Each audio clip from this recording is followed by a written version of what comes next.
मेरे भाई यूजीसी ने जो नया नियम जारी किया है उसका कुछ लोग विरोध कर रहे हैं। अब विरोध क्यों कर रहे हैं, आइए इसको समझते हैं।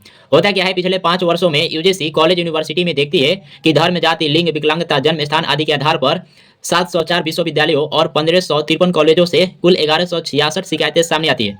और हाल फिलहालों में दो महत्वपूर्ण केस यूजीसी के सामने आती है, जिसमें रोहित वेमुल्ला और पायल ताड़वी की मृत्यु जातिगत भेदभाव के कारण हो जाती है। अब इन्हीं सब समस्याओं को देखते हुए, इन सब समस्याओं के समाधान के लिए और फ्यूचर में ऐसी घटना न हो, इसके लिए यूजीसी 13 जनवरी 2026 को एक नया नियम जारी करती है, जिसका मकसद होता है देश के अंदर सभी कॉलेज यूनिवर्सिटी में धर्म, जाति, लिंग, विकलांगता, जन्म स्थान आदि के आधार पर होने वाले भेदभाव को कम करना और समानता को बढ़ावा देना।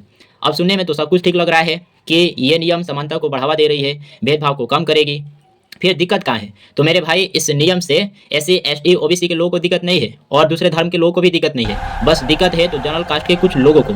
अब देखिए, मुझे लग रहा है कि उन लोगों को भी दिक्कत इसलिए लग रहा है, उन लोग ऐसी बातें इसलिए कर रहे हैं क्योंकि इस नियम के बारे में उन्हें ठीक से मालूम नहीं है, वो ठीक से पढ़े नहीं है। बस बहकावे में आकर वो ऐसी बातें कर रहे हैं और इस नियम का विरोध कर रहे हैं। मेरे भाई आप सभी से रिक्वेस्ट है कि आप लोग इस नियम को ठीक से पढ़िए और इस नियम को समझिए ठीक से पढ़कर।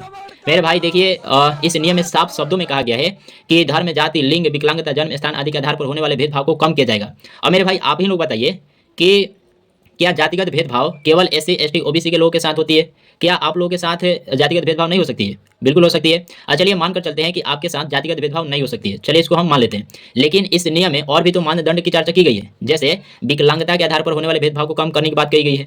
तो अब आप बताइए कि केवल विकलांग लोग केवल एससी, एसटी, ओबीसी के समुदाय में पाए जाते हैं? क्या दूसरे धर्म के लोगों में नहीं पाए जाते हैं विकलांग लोग? क्या जनरल कास्ट के लोगों में विकलांग लोग नहीं होते हैं? होते हैं। तो अगर इस प्रकार से देखा जाए तो ये नियम जो है वो सभी धर्मों के लोगों को, सभी कास्टों के लोगों को आरक्षण प्रदान कर रही है। फिर यहाँ पे कोई दिक्कत की बात है ही नहीं। तो मेरे भाई मैं आप सभी से कहना चाहता हूँ कि देखिए, आप लोग पहले इस नियम के बारे में ठीक से पढ़िए और जो झूठे आरोप आप लगा रहे हैं कि अगर ये नियम लागू हो जाता है तो एससी, एसटी, ओबीसी के लोग जनरल कास्ट के लोगों के ऊपर झूठे आरोप लगाकर उन्हें फंसा देंगे। तो मेरे भाई देखिए, मैं आपको बताना चाहता हूँ कि इस नियम में साफ शब्दों में बताया गया है कि शिकायत सुनवाई के लिए एक कमेटी बनाई जाएगी, जिसमें 10 सदस्य शामिल होंगे। और ये 10 सदस्य चुनकर कहाँ से आएंगे?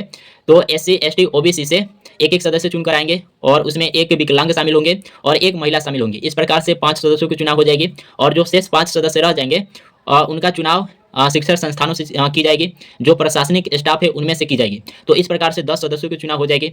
अब ऐसे में कमेटी के सामने कोई शिकायत आएगी तो उसका सही गलत का फैसला सभी लोग मिलकर करेंगे, उसमें सभी समुदाय के लोग शामिल होंगे। तो मुझे लगता है कि जो फैसला, अंतिम फैसला आएगी वो बिल्कुल सही फैसला निकल कर आएगी। तो इसमें तो कहीं भी दिक्कत की बात नहीं दिखाई दे रही है। तो मेरे भाई आप सभी से मैं कहना चाहता हूँ कि देखिए, पहले आप लोग इस नियम के बारे में ठीक से पढ़िए, नहीं तो देखिए जो राजनीति करने वाले हैं वो अपना राजनीति करके रोटी सेक रहे हैं। बस हम सबको आपस में लड़वाने की ये कोशिश कर रहे हैं। तो मेरे भाई इसलिए मैं आप सभी से हाथ जोड़ के विनती करता हूँ कि पहले आप लोग इस नियम के बारे में ठीक से पढ़िए, इसको समझिए और उसके बाद अगर आपको लगता है कि ये नियम ठीक नहीं है, इसका विरोध करना चाहिए, तब आप इसका विरोध करिए। चलिए मिलते हैं अगले वीडियो में, तब तक के लिए जय हिंद।